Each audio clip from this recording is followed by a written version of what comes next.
बांगलादेशामध्ये कांदा निर्यात फक्त 30 जानेवारी पर्यंतच सुरू राहणार ही बातमी समोर आली आणि महाराष्ट्रातील अनेक शेतकऱ्यांच्या घरात चिंतेचं सावट दाटून आलं। कारण कांदा केवळ पीक नाही तर त्यांच्या संपूर्ण कुटुंबाचं भवितव्य आहे। आणि जेव्हा बांगलादेशने कांदा आयातीवर निर्बंध लावत परवाने रद्द केल्याची बातमी घोषित केली तेव्हा हा भवितव्याचा धागा अचानक तुटण्याच्या मार्गावर आला। नक्की सध्याची परिस्थिती काय आहे जाणून घेऊयात आजच्या व्हिडिओच्या माध्यमातून। नमस्कार शेतकरी बंधू आणि भगिनींनो, पालवी अॅग्रिको मधून मी मोनिका आजच्या महत्त्वपूर्ण कांदा पीक विषयक व्हिडिओमध्ये आपलं मनापासून स्वागत करते। भारत बांगलादेश कांदा आयात निर्यात ही दोन देशांमधील व्यापार व्यवस्था नाही तर लाखो भारतीय शेतकऱ्यांच्या आयुष्याशी जोडलेली एक नाजूक साखळी आहे। विशेषतः महाराष्ट्रातील नाशिक, अहिल्यानगर, धाराशिव, सोलापूर, पुणे आणि जालना या भागांमध्ये कांदा पिकवणारा शेतकरी या साखळीवर अवलंबून आहे। बांगलादेशचा बाजार खुला राहिला तर किमान दर टिकून राहतो एवढीच शेतकऱ्याची अपेक्षा असते। पण आता अचानक ही साखळी तुटणार असल्याने सुमारे 1500,000 टन कांद्याची निर्यात ठप्प होण्याची शक्यता निर्माण झाली आहे आणि या आकड्याबरोबरच हजारो कुटुंबाच्या आशाही पाण्यात जाणार। शेतकरी कांदा पिकवतो तेव्हा तो कोणत्याही हमीवर पिकवत नाही। खतांच्या वाढत्या किमती, महागडी औषधे, वाढलेली मजुरी, वाहतुकीचा खर्च आणि त्यातच कर्जाचा डोंगर हे सगळं सहन करून तो कांदा उभा करतो। लागवडीच्या वेळी डोळ्यात एकच स्वप्न असतं, यावेळी तरी भाव मिळेल।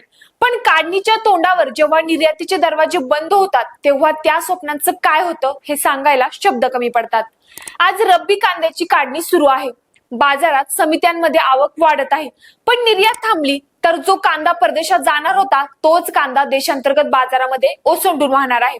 मागणी तिथेच आहे पण पुरवठा प्रचंड वाढणार आहे। याचा परिणाम एकच, दर कोसळणार।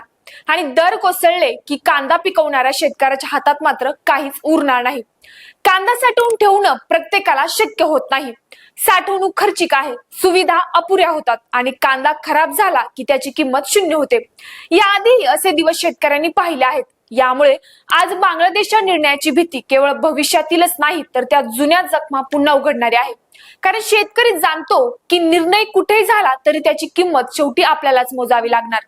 बांगलादेशने हा निर्णय त्यांच्या देशातील गरजांसाठी घेतला असेल। तसेच बोलले जात आहे की स्वतः बांगलादेश देखील कांद्याचे उत्पादन वाढविण्याच्या मार्गावर आहे। पण भारतात त्याचा परिणाम एका आकड्यापुरता मर्यादित राहणार नाही। तो परिणाम शेतकऱ्यावर होतो, त्याच्या कर्जाच्या हप्त्यावर होतो, घरातल्या मुलांच्या प्रश्नांवर होतो। उद्या बाजारात भाव किती मिळेल याची अनिश्चितता त्याला आतून पोखरते। शेतकरी आंतरराष्ट्रीय धोरण ठरवत नाही पण त्याचे परिणाम मात्र त्याच्यावरच कोसळतात। आधीच हवामानाचा धोका, बाजारातील अस्थिरता आणि वाढता खर्च यामुळे तो थकलेला आहे। त्यातच निर्यातीवरील निर्बंध म्हणजे त्याच्या संयमाची आणखी एक परीक्षा आहे। सरकारकडून केवळ आश्वासन नव्हे तर ठोस आधार मिळेल का हा प्रश्न त्याच्या मनात आज सतत फिरत आहे। बांगलादेशच्या निर्णयामुळे पुन्हा एकदा हे स्पष्ट झालं आहे की व्यापाऱ्याच्या खेळात सर्वात जास्त मार सहन करणारा घटक म्हणजे शेतकरी। आणि प्रश्न इतकाच उरतो, यावेळी तरी त्याच्या प्रश्नांना किंमत मिळेल का की कांदा पुन्हा एकदा त्याला गप्प रडवून मोकळा होणार। अशा होत असलेल्या परिस्थितीमध्ये भारत सरकारने देखील कुठेतरी अधिक उपाय म्हणून बाकी देशांशी देखील करार करणं अत्यंत गरजेचं आहे अशी शेतकऱ्यांची मागणी आहे। परंतु शेतकरी बंधूंनो, यावर आपले काय मत आहे आम्हाला कमेंटद्वारे जरूर कळवा। सोबतच असेच नवनवीन आणि महत्त्वपूर्ण व्हिडिओ पाहण्यासाठी आपल्या पालवी अॅग्रिको चॅनलला सबस्क्राईब करायला विसरू नका। धन्यवाद।